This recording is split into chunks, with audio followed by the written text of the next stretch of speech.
Première visite officielle en République démocratique du Congo. Depuis sa nomination en qualité de ministre italienne de l'intégration, elle est en plus la première femme noire de l'histoire de l'Italie à accéder au rang de ministre. Cécile Kyenge est arrivée ce lundi à Kinshasa, une visite qui l'emmènera également dans la partie orientale du pays, notamment à Bukavu, afin d'assister les victimes des violences sexuelles. Première visite officielle de la nouvelle ministre dans son pays natal. Les premiers propos de Cécile Kyenge dès sa descente de l'avion traduisent vraisemblablement le sentiment d'une personne qui retrouve les siens. C'est une très grande joie pour moi d'être ici à Kinshasa et je crois que c'est encore une très grande joie quand on rentre dans le pays natal en ayant satisfait ses objectifs et ses propres missions. À l'aéroport international de Kinshasa, c'est le vice-ministre des Affaires étrangères qui l'accueille.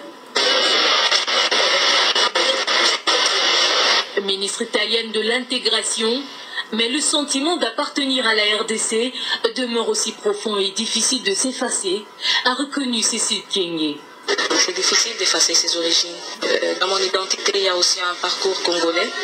Il y a aussi une partie du Congo dans tout ce qui est comme parcours et dans tout ce qui est comme tout ce qui représente ma personnalité.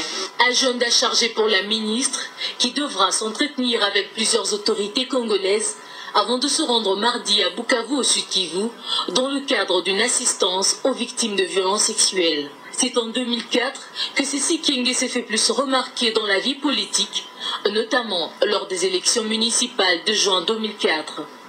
Elle est élue à Modène sous les couleurs des démocrates de gauche. 5 ans plus tard, membre du Parti démocrate, elle est élue au conseil provincial de la province de Modène.